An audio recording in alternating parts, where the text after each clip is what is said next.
Sir, ang question naman is, what are the new projects that you should include in your tourism plan in your municipal or city in order to enhance the marketability of the place as a tourism destination and eventually increase tourism destination? Okay, first and for all, and foremost, we are hosting the National Tourism Congress, no? That will happen in October. That is why I'm coming up. I am the chair of the documentation committee, and we are having it in Grand Sing and the Icon, Iloilo Convention Center. I am one of the forerunners there because bala nga film director ako. I'm a film director. That is why I can easily make photos to convince people to come to Janiuay. And we have that landmark sa patio. Sa patio.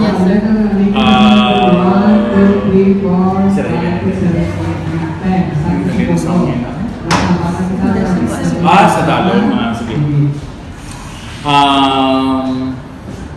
Nagpungkulan ko diya as tourism consultant. I'm not an employee. Direct. I help them.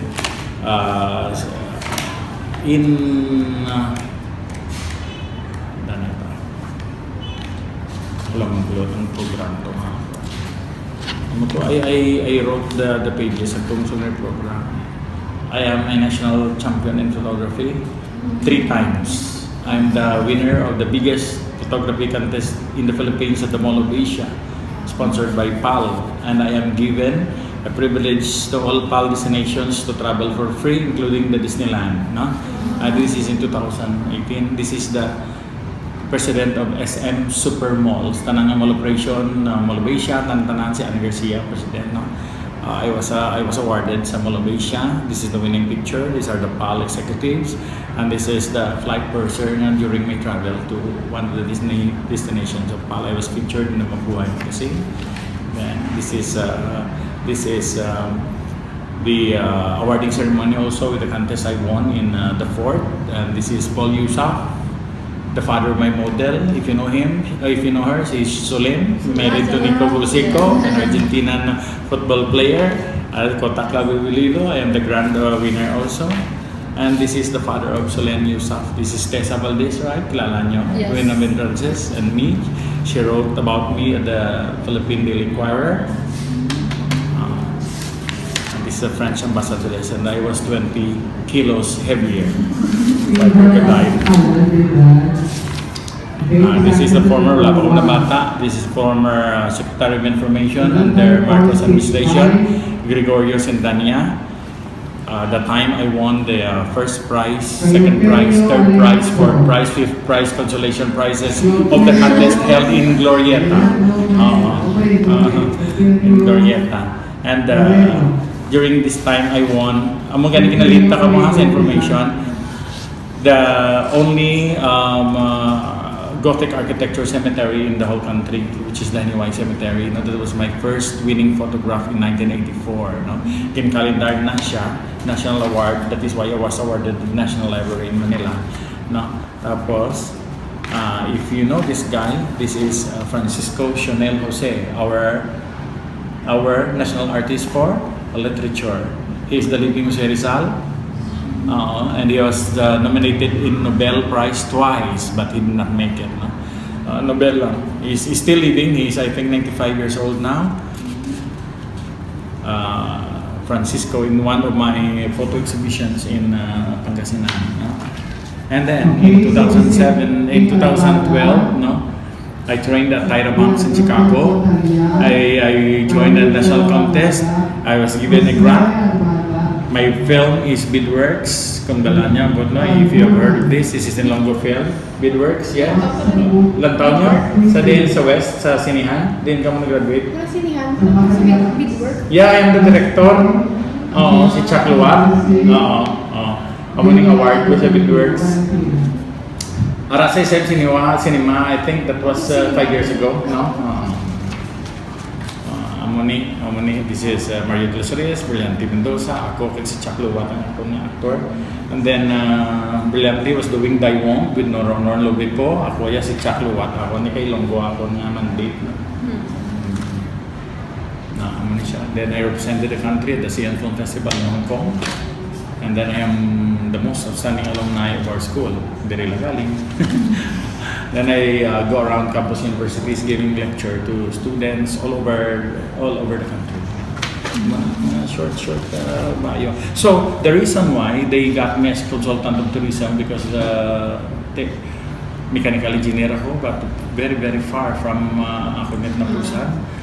Because I write, I speak, I read, I lecture, and then I go from one country to the other promoting tourism. So, amo na, no? So, the reason why nga I'm here also is to help them formulating their tourism code. Kay before, ang office ng tourism is only tourism, lang ng festival, tourism destinations, and then mga cultural lang. Pero subong, the office is history, arts, culture, and tourism. Medyo na-widen pag ang scope niya. So, imo, in answer to that, as of now, we are having, ma-resign ako dito, ginawidan ko nila, lakataw sa likas ng linggo, iba tayong kaming ba. Ang akon nga panawag nga program is we are coming up with a tourism comprehensive program, no, para ma-alleviate ang tourism side. So what we are doing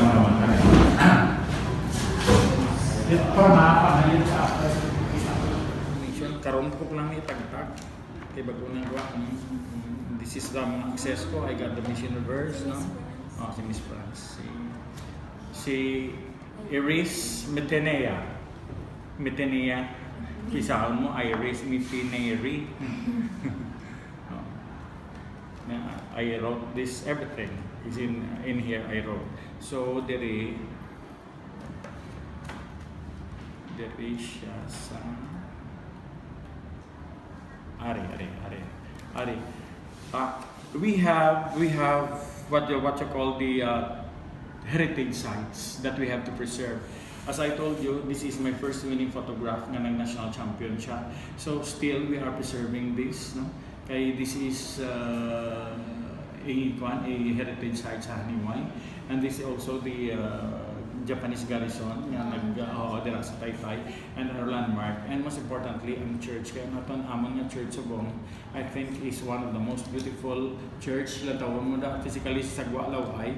But if you get inside, bago nga renovate, our church looks like this. Wow. Puno sang santos na siya, and then very icon siya. Para sa haro lang. Oh, very ari siyang altar.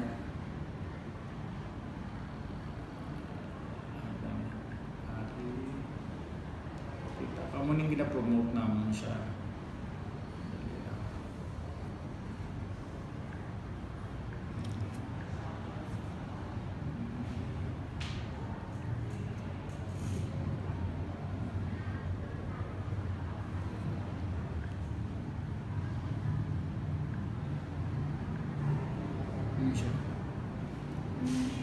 Ang interior sila.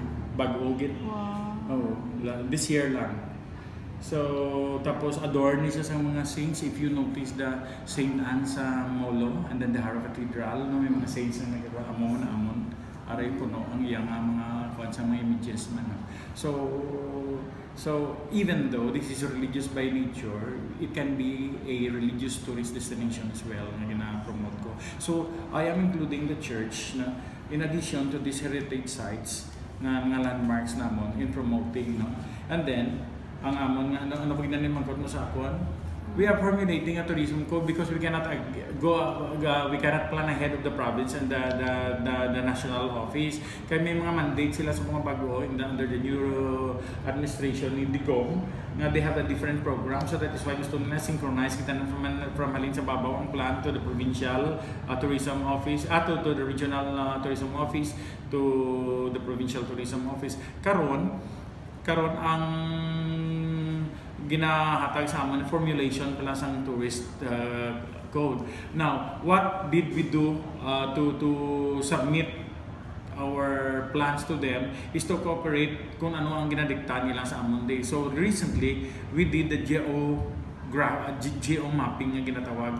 Geomapping is establishing a tourist site or destination or MICE destination. Mag-MICE ganin na mga events ha. And then ang accommodation establishments like we have the Miris Hills nga although hindi pa gid siya first class, but it is already something of a resort that we can offer to the incoming guests, no, for them to enjoy and then for them to spend a day or two or overnight there. So with that, no, itipunon ko pa sila. If you happen to see that new structure in the plaza, that is the tourism center, no, and pasalubong center that will be showcasing all of our products, no.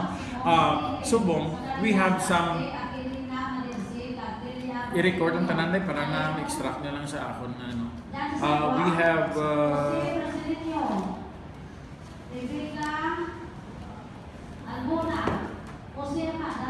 We have falls, mga caves and mga water sources and then mga stone formation.